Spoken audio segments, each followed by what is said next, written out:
If you're ready, put up your hand nice and high and say, I'm ready. Ready. Good, good. So now there's a new movie coming up in October called Steve Jobs. Steve Jobs. Now for those of you who know me, I'm a huge fan of Steve Jobs. I've read his, the book like probably 5-6 times.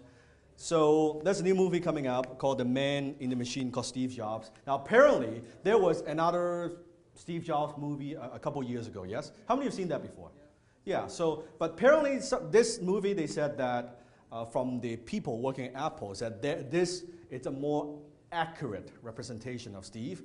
Actually, they say that when they watch the movie, they think it's Steve. They think it's not actually acting, they think that's Steve. So that's pretty incredible. So I thought it would be interesting to do maybe a short keynote on Steve Jobs and on marketing and what makes Apple so successful and what makes them different from any other companies, and more importantly, how does that apply to you? Would that be of interest? Yes. Yeah. And again, this is just from my own perspective. My own what? Perspective. So it's just my own perspective, what my observation is, and I would do it in a way that, because you might think, well, I'm not in the computer business. I'm not in the software business. You see, as I share with you, these things can be applicable to you. Doesn't matter what business you're in. Sound good? Yeah. Okay, so here we go. So Steve Jobs, the secret to Apple's marketing genius. Now, when I say Apple, what kind of company, if I ask you the question, what kind of company is Apple? What would you say? You have the answer. What business are they in? Tech, okay. What else? Lifestyle, okay. Culture, okay. Information? Innovation, yes. Cool product, yes. Design, okay, good. Challenging status quo. Oh, challenging status quo, very nice, yes.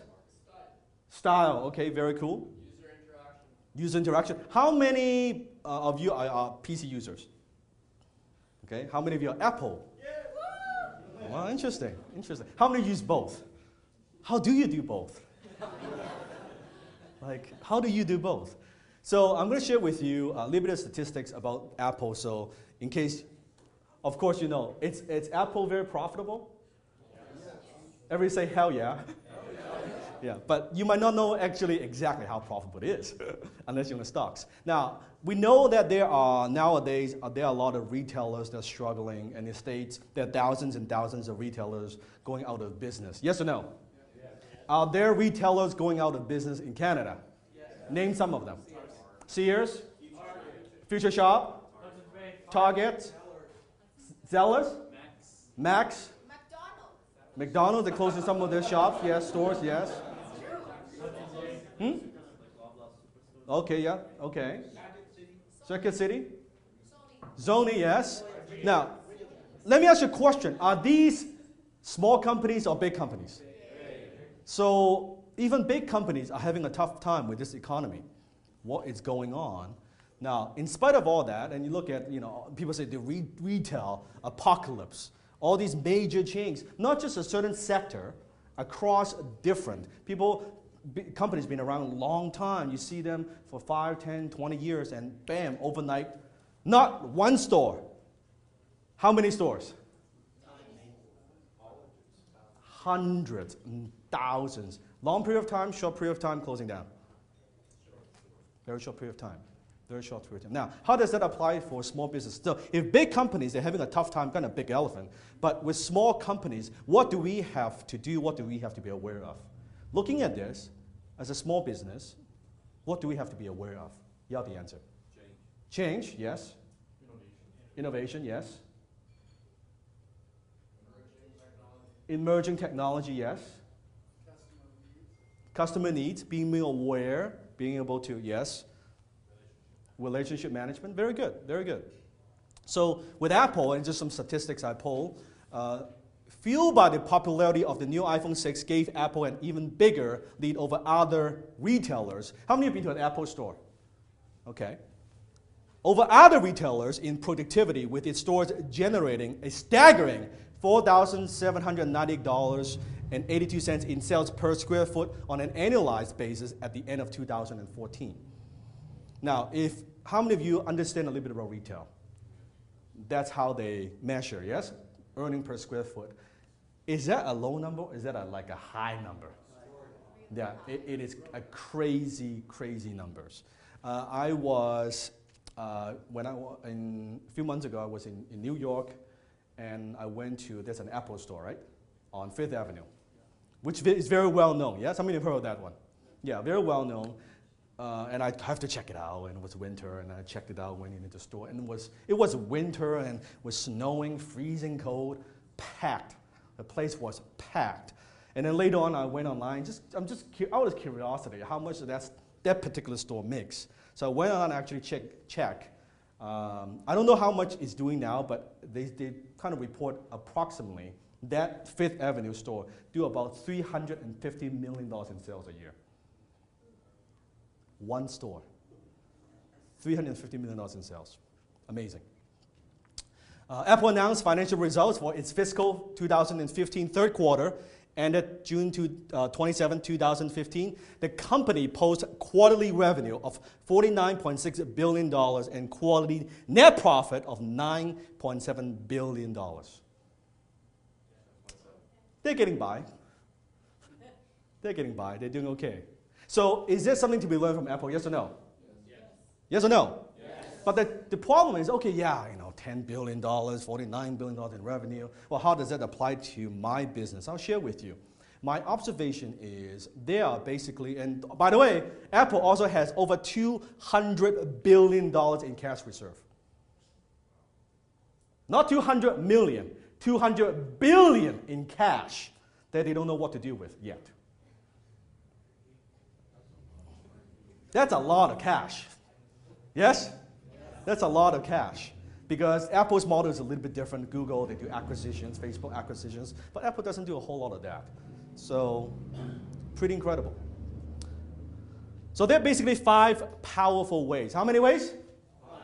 5. I believe 5 powerful ways Apple has cultivated loyal, raving fans. Loyal, raving fans. So, ready to take notes? Hello? Yes. Okay, here we go. How many of you have seen people, the first day of opening a new iPhone, a new iPad, or whatever, a new product coming out, and people line up in front of Apple Store for days sometimes to get the product? Yes? Okay, so what it tells you, they've got a very big, loyal following, yes? Almost fanatic following, yes? The question is, why doesn't people line up to buy Sony products? Why doesn't people line up to buy Microsoft products? So, number 1, I believe because Apple give people products that are exceptionally good. And put it in Dan Lok's term, AKA, they make cool shit. They make cool shit. Not just good products, exceptionally good products. If you think about it, how many of you use an iPhone? I'm curious. Okay. Now, if you think about it with an iPhone, it is actually, and people might argue about this, but it is actually an unnecessary expenditure. A few years ago, nobody needs an iPhone. We don't need an iPhone. We need food, we need water, we need shelter, but nobody needs an iPhone. But nowadays, you ask people, okay, your TV or your iPhone? Pick one. Which one are you going to say? What about your iPhone versus your computer? Which one? Computer, iPhone? iPhone. So you think about it. So what they do, they're selling stuff that people actually don't really need. But now it's to a point where we cannot live without. Like, wow, my God. How many of you, if you lose your phone, you'll go crazy? You'll be like, my God, right? If I look, I'll go nuts. All my contacts, everything. I run a lot of my business from here. So you think about it. Give people that are exceptionally good. Yeah, but how do you make products that are good? A better question would be, how good is your product? How good is your service? So ponder on that. How good is your product? How good is your service? And it's a great quote by Steve Jobs. It's really hard to design products by focus groups. A lot of times people don't know what they want until you show it to them. Part of what makes Apple so successful is they can predict, what's the word? Predict the needs of the marketplace. what do people want?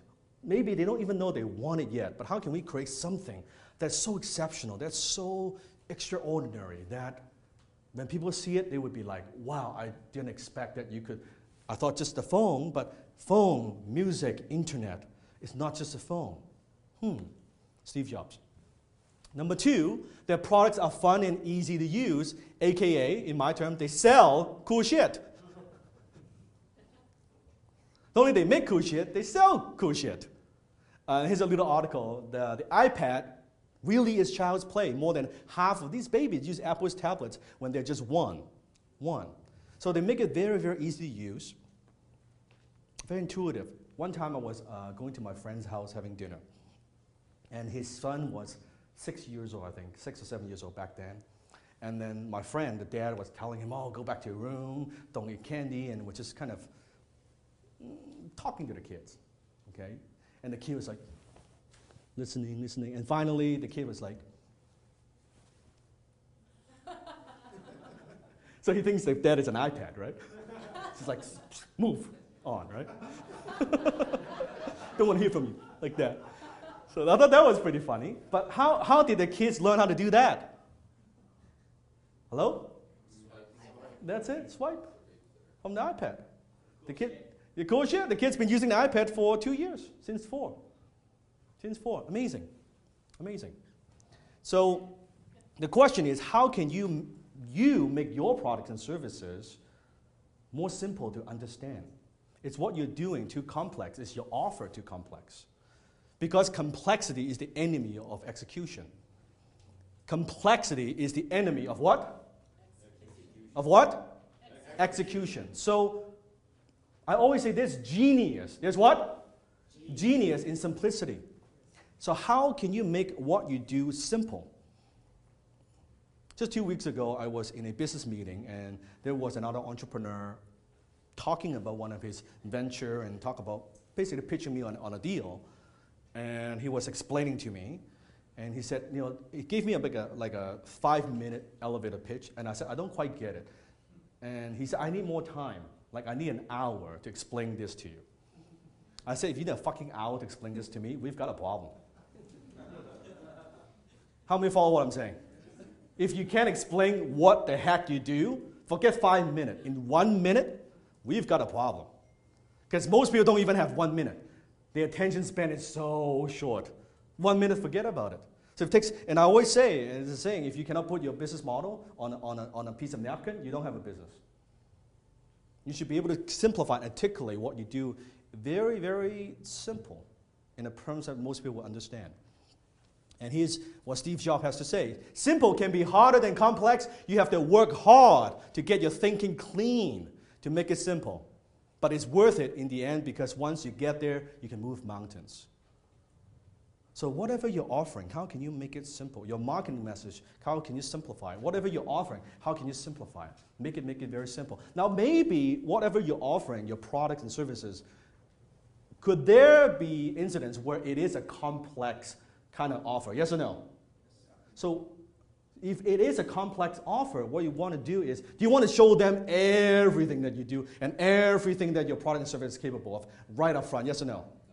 So you can take bits and pieces of it that you know what, this is the most compelling piece. Let me simplify it, let me make it compelling, and just make that your front-end offer.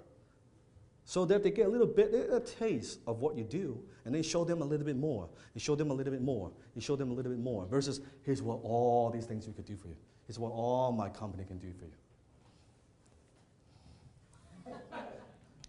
When I used to do copywriting, one of the rules that I've learned is when I'm writing my copy, when I'm writing an ad, when I'm crafting my landing page, my marketing message, I picture my prospect as this.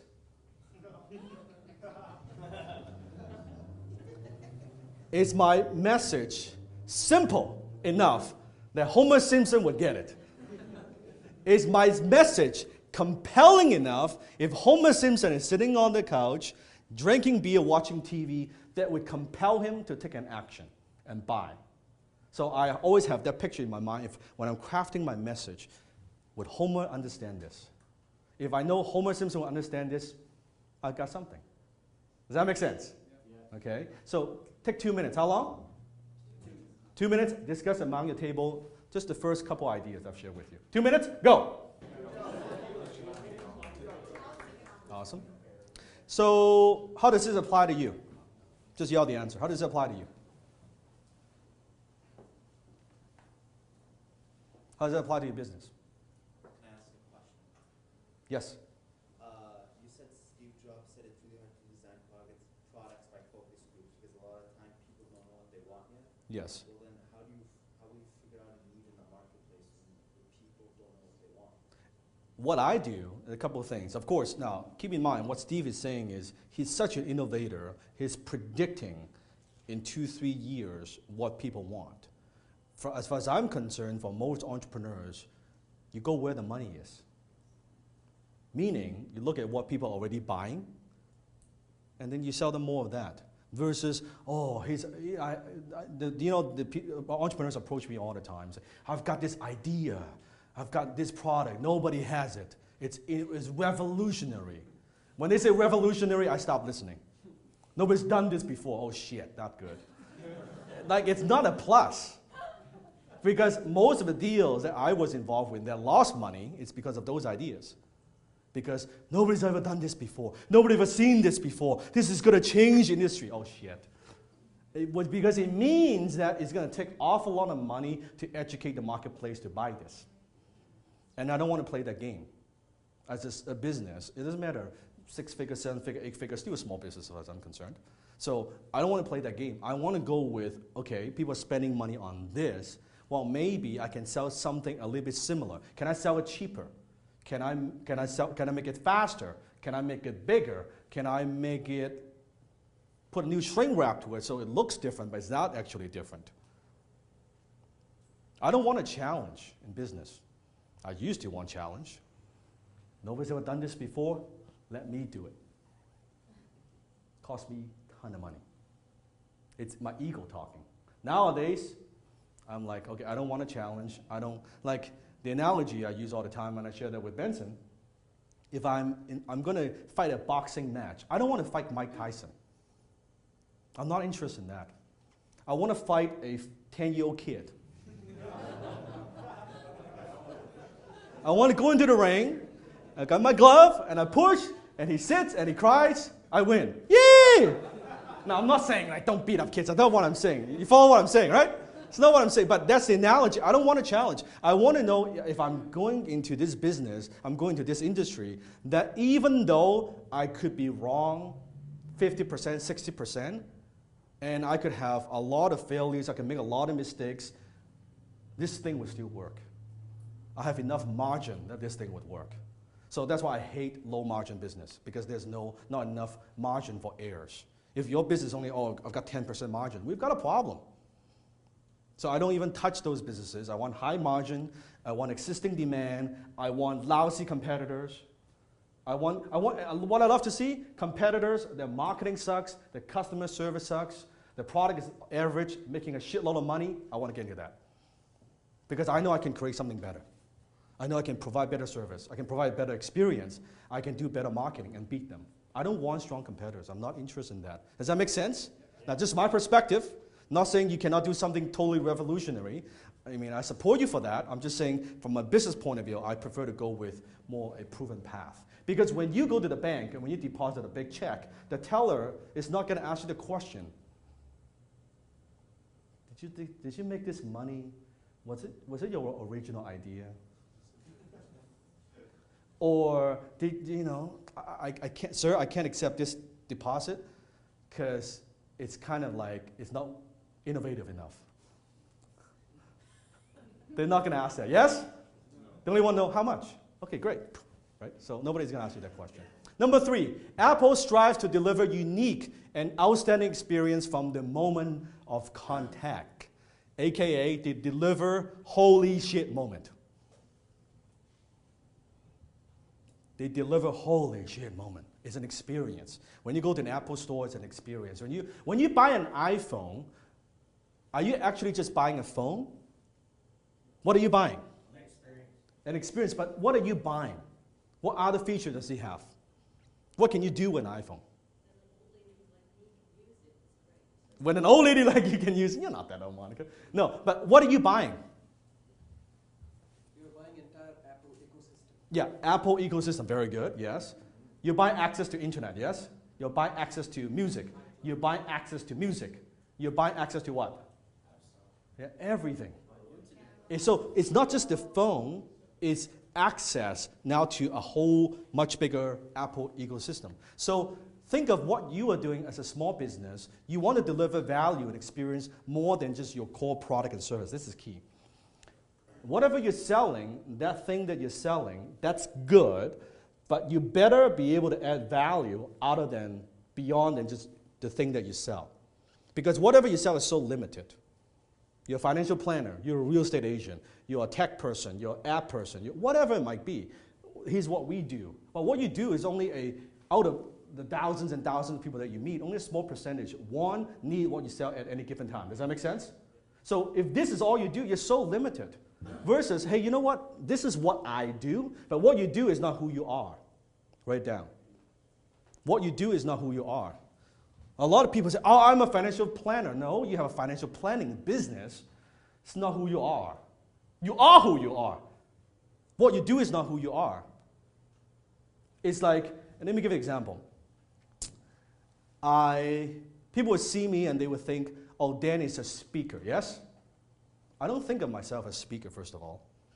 I think of myself maybe more like a teacher. I speak at conferences, but I'm not a speaker. Pay attention to this. I can do marketing, but I'm not a marketer. I can written a number of books, but I'm not a writer. I do internet marketing, but I'm not an internet marketer. Just ponder on that for a second. Now, what do I mean by that? What do I mean by that? What do I mean by that? There are skills that you use to get somewhere later. That's it. Nothing more than the skill sets I've developed over the years. Tools on my tool belt. But versus, you talk to people, oh, I'm a blogger. I only do blogging. Or I'm a Facebook guy, I only do Facebook advertising or social media. No, I do social media. I do blog. I do podcasts. I'm all these things and I'm none of these things. Because that gives me flexibility. It's only what I do. Who I am, I think mainly it's just an entrepreneur. And I use all these tools versus just so limited. Okay, this is what I do. I only do this. Does that make sense? So so what you do is not who you are. When you buy a Mac, you join a community, and you don't just own a computer, you become part of the entire Apple ecosystem. The entire Apple ecosystem. When you own an Apple product, people have this pride, hey, you know what, I'm cool. Apple is cool. Use PC shit. Right? Apple, ooh, I'm cool, right? Think of this. Let me give an example. An experience. So when Vancouver Entrepreneurs Group, we host our meetings at here, Vancouver Club. Why do I do it at Vancouver Club? How does that tie in with the experience theory? It's all about the environment. About the environment, yes. Ambiance, yes. It's interesting because if we're talking about success, we're talking about entrepreneur, we want to impact the world, we want to create wealth, we want to provide for our family, we want to increase our income. What's a better place than a building that is over 100 years old, 100 years of history, where you have some of the most powerful, wealthiest, influential entrepreneurs, business people as members. There's no place like this. It's an experience. Yes? I could have done it at McDonald's. I could do the same speech, but doing it here would have a different impact. Does that make sense? So with what you do, think of how can you create and craft and experience an environment that before they even talk to you, even they get in touch with you, that they have it's a different experience for them. It's a different experience for them. People are willing to pay more for the connection with a person of elevated status and perceived celebrity. Write this down. People are willing to pay more for the connection with a person of elevated status and perceived celebrity. Going back to, if they do business with you and you have your competitor provide kind of the similar service, similar to what you do, same price, same everything, but if they perceive you as more influential, they perceive you as more well-connected, they would prefer to do business with you. Does that make sense? Okay. And notice I said perceived celebrity. Perception is reality. Repeat after me. Perception is reality. So Steve Jobs has been positioned as the iconic celebrity in the Apple world, in the computer world, in the tech world. Not just Steve Jobs, he's the CEO. He's Steve Jobs. Not, you think of Bill Gates. Is Bill Gates wealthy? He's probably wealthier than Steve Jobs. But look at what they have done. Apple has created position, I think Steve Jobs way better in the Apple world than Bill Gates versus Microsoft. How many follow what I'm saying? Yeah. You see the difference? Okay. So Apple also creates an experience through their retail outlets. Interesting story. Apple actually got the idea at first, modeled their store after the Gap. The Gap. The CEO of the Gap, I told you the Fifth Avenue story in New York, how much they're doing. So they actually, the Gap, the CEO of the Gap was involved with the whole process of creating a store, creating the Apple store. And they want to make it simple, make it clean, make it kind of high tech. And you think about it, and funny, because Apple people actually used to call themselves Gapple, because the store looks like the Gap, Gapple. But they model what works, and the CEO of the Gap, he was phenomenal, and they were involved in the early process. So that's an experience as well. They do things on it. So number 4, Apple has very wisely taken on an overall look at what the computer market is, figure out what they really want to do with their computers, and build their platform around that. This is critical. So talking about predicting the needs, right? Where the money is, where the cash is flowing. You want to position yourself in front of that. I have a quote coming up. So Steve Jobs said, you can't just ask customers what they want and then try to give that to them. By the time you get it built, they'll want something new. Now, of course, Steve is referring to the tech world, because things change how fast in tech world? Hello? Really fast. Very fast, right? Very, very fast. But it's anticipating the needs.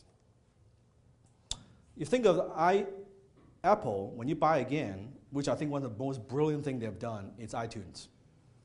Because they sell you the phone, they make money on the front end.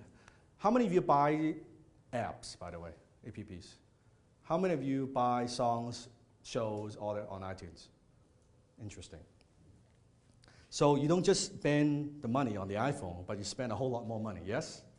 It's funny, I was playing, there's a game. I don't play a lot of games, but somehow I downloaded a stupid game. Anyway. It's called The Walking Dead. Walking Dead. Yeah, you play it? Hey man, yes, awesome. Okay, so I told my wife Jenny, hey, it's a free game, right? Free game, yeah, free game. It's a free game. I said, I'm not going to spend money. Don't worry. I teach marketing. I get all the tricks. Know exactly what they're trying to do. Get you to buy these coins and upgrade. I see through all that shit. I'm not going to spend a dime, right? After playing the game, I don't know, a couple of days, I just spent like 10 minutes a day on it, something like that. Well, in the bathroom, just in case you don't know. How many take your iPad to the bathroom, be honest? I do. What? I do. Anyways, I'm playing the game. And I hit a certain plateau. So I was getting killed by these other, the enemies, the Walking Dead, the zombies. I'm like, shit! Damn, I need to buy some weapons and shit, right? I gotta do something about this thing. And then, of course, I talked to Jenny. No, you promise. You're not going to buy. You're not going to buy. Oh, no, I just need some gold coins, a little bit upgrade, Not going to be enough. Promise, $10. Like 10, whatever, like little 10, 15 bucks. That's it. Promise. Because Jenny is smart. Because my iTunes account is hooked up with her account. Because if I buy something, she'll know. Like she'll get an email, oh, you just made this purchase, right? Not a smart idea. So I've spent the $15 and I was, yeah, good, killing the zombies and upgrading, yeah, this is awesome, right? After a few more days, shit! Couldn't get through the next, the next level. I'm like, hey, Oh, and then Jenny was like, no, you're getting sucked into it. You said you teach marketing. You're not going to fall for these things. You know, they want you to keep spending money. It's a free game. They hook you in. You buy all this and this. Promise. Last upgrade, I get this, that's it. It's a stupid game anyway. I'm not going to play that long, this and that, right? Lo and behold, back and forth, this and that. I spent about $150 on that stupid fucking game. Free, right? No, but I'm smart. So the first time it's like $15. I'm like, fuck it, let's spend big bucks one time, right? So 50, 60, and I did it all in like one day. So I know my wife is going to yell at me, she's going to yell at me once. Because if I do 3 transactions in like 3 separate weeks, that's 3 times, right? If you're going to kill me, just kill me once. 3 transactions, 1 day, solve the problem. But seriously, the moral of the story is this type of thing. It's maybe what you do, what is the front end offer, how can you make it enticing, and how can you build a back end, and then you sell additional product and services to your customers, make it easy for them to buy. So iTunes is absolutely brilliant. So what can you do, here's a question, to directly leverage your customer base to increase your back end? What can you do to directly leverage your customer base to increase your back end? And it may not be your core products and services. I'll say it again, it may not be your core products and services. It may be somebody else's core products and services. It's called a joint venture. It's called a what? You can promote other people's products and services and get a cut. Because your most valuable asset is not your it's not your service, it's not your product, it's your customer base. The people, the loyal following. Let me ask you a question. The new iPhone 6S is coming out, right? How many have a good iPhone right now, like perfectly good iPhone? How many are going to get the iPhone 6S? Be honest. A couple people, 1 person, 2 people thinking about it. Okay, there you go. So even predicting myself, I'm like, I just got this phone a couple months ago. iPhone 6S. Don't really need it. But it's a little bit faster. The camera is a little bit higher resolution. Shit, should I get it? Should I not get it? And then the new Apple TV is coming out. Damn, should I get that? And the iPad Pro is coming up. Should I get that too? So does Apple just sell you one thing? No, not at all. So lockerism, go where the money is flowing and then just stand in front of it. Simple statement. Go where the money is flowing and then just stand in front of it. Not where you think it's going, not what you perceive and expect it's going. Where it is going is flowing right now, and you can see people spending money and then just stand in front of it. Are people spending money on Amazon? Yes or no? Yes. Are people buying more digital products? Yes or no? Yeah. Are people buying online courses? Yes or no? So go where the money is. Number 5. Apple is absolutely shameless and relentless about self-promotion. AKA, they promote the shit out of it. So they make cool shit, they sell cool shit, they deliver holy shit experience, moment, and they promote the shit out of it. A lot of what we do is, think about it, you are a personal brand. You're a what? You are a personal brand, regardless if you think you're one or not. Regardless. Let me give you a quote.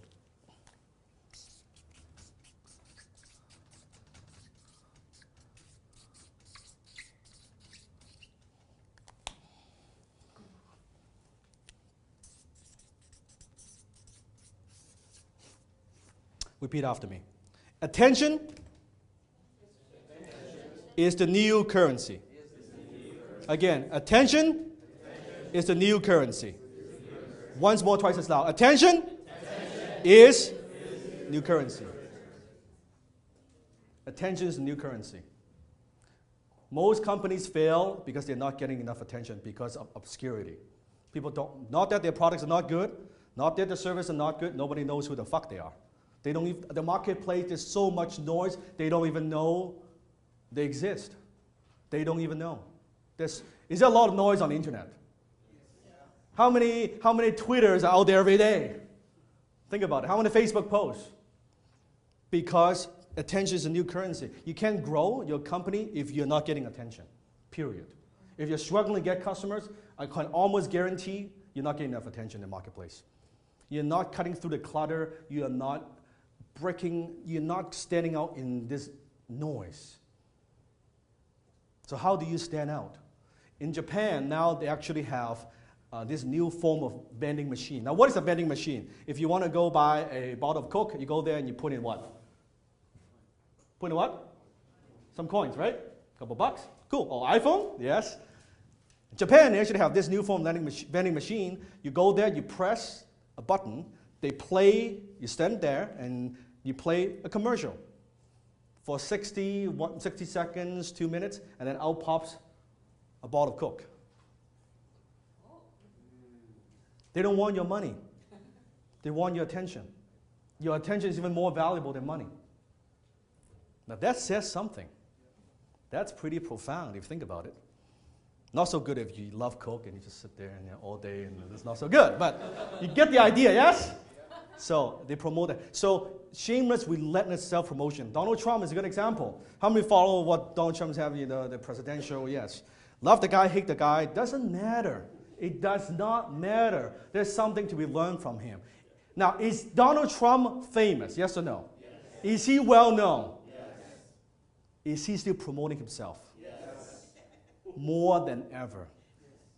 What does that say? People always tell entrepreneurs, when is the best time to do marketing? When you're crazy busy. When you don't need clients. Not when you're desperate and you need clients. Oh my God, I need them to make that sell. No, when you don't need clients, when you're busier than ever, you do more marketing. Not when you're desperate. That's not the time to do marketing. Because you don't have enough capital. You don't have enough marketing capital to do so. So Steve Jobs, he is, again, relentless promoter. The speech, every time the announcement, new product, millions of people tune into that. Not just a great speaker. So most companies go out of business because of obscurity. So visibility, what's the word? Visibility. Is more important than ability. Visibility is more important than ability. Now, am I saying that you can sell crappy stuff? No. I'm saying sell good stuff, deliver exceptional service, and stand in front of the money where the money is flowing. But I'm saying is visibility is more important than ability. I would consider that in local Vancouver, even on the internet, I'm relatively well known. Do I stop promoting my brand? Just this year, I've done over now, I think 11 books, something like that. Just this year, in the last 12 months, I've done 2 more books. In the next 6 months, I'm going to publish 2 more books.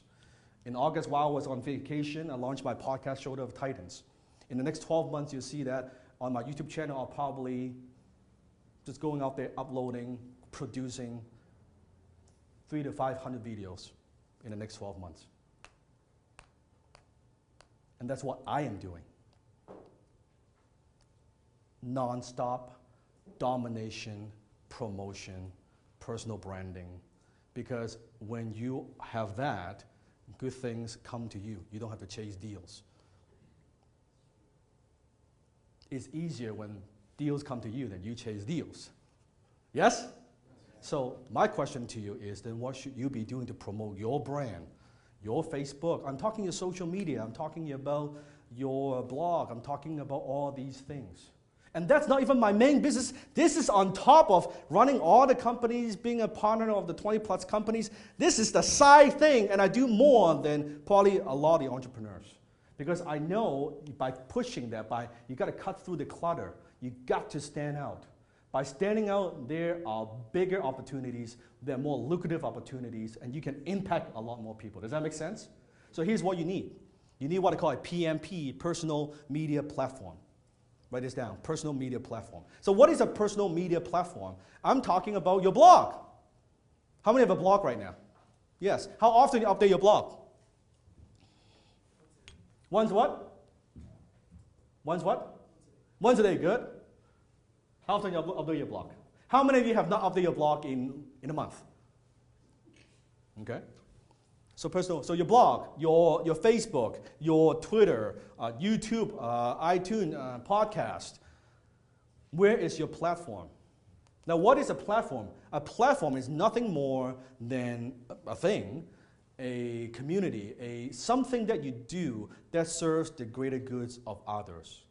Write this down. A platform is not something for yourself. Because if it's all about yourself, it doesn't work. You only go so far. So you think of Teresa's Social Light Conference. Is that a platform, yes or no? Yeah. Through that platform, she's able to meet also other successful entrepreneurs like Richard Branson, yes?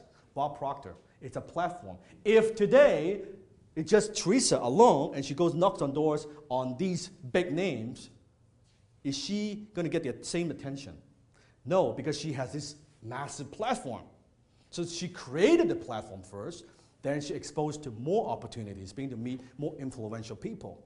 So how many platforms do you have? If you're not getting enough business, if your business is not growing as fast as you want, pretty much, I can almost guarantee again, you're missing this. Either it's not big enough, it's not wide enough, it's not impacting enough people. Just like if today your Facebook, instead of having 1,000 likes, fans, and you have 100,000 likes and fans, would that make a difference in your business? Yes. It's very simple.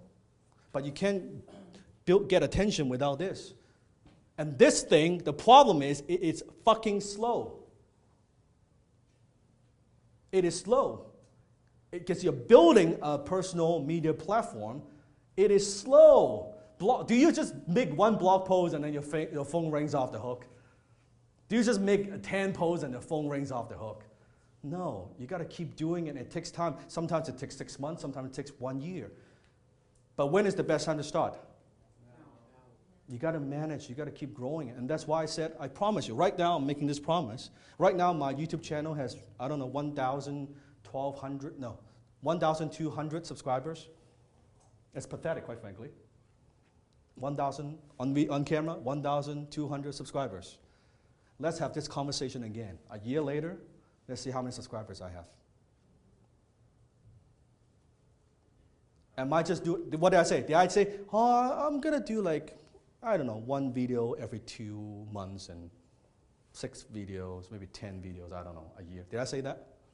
I said 300 to 500 fucking videos in the next 12 months. That's the attitude. That's what it takes. Not, oh, do I do post TV? No, that's what it takes. Because your competitor is doing 10, he's doing 20. I don't want to win my competitor by a little bit. I want to, you do 20, I do 200. You do 100, I do 1,000.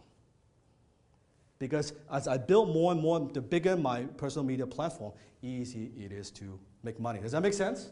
So take a moment, take 2 minutes. Yes, Nathan? What if you're a smaller business? Yes, what if you're a smaller business? Tell me. Figure a way to leverage other people's stuff.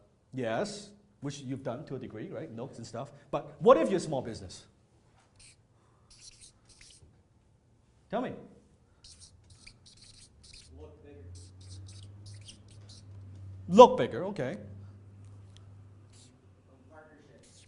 Partnerships, what do you mean by that? Leveraging other people's credibility for a period of time. Yes.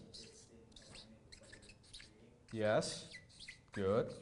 Good. So if you don't have a platform, is it a good idea to get on other people's platform? Hello? Yeah, to pull people. So what I'm doing now, I'm on just this week, I've been on 2 other podcasts being interviewed because I launched my podcast. So if I want to grow my podcast, what's the best way? I go on other people who has a podcast, who has a following. And then I talk about my podcast, I talk about my vision, I talk about what my podcast is about, and I go there, and a percentage of, oh, I like Dan's message, I will go subscribe to his podcast too. So I'm leveraging other people's platform. Does that make sense? Yeah, so that's perfectly fine. How often you do that? As much as possible. When do you stop promoting your personal brand? I just always look at Trump. There's actually a book about Trump. A lot of people have read The Art of the Deal.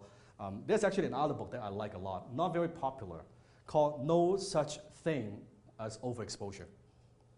Not a book written by him, but it's by a reporter, followed him for a couple years.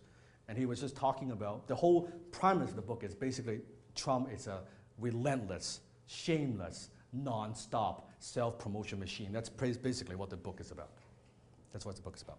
So personal media platform. So for small business, I believe there are 5 keys. How many keys? No, sorry, 3 keys. How many keys? 3 keys. 3 keys. Okay, first you want to be somebody. You want to be what? Be somebody. And then you want to do something.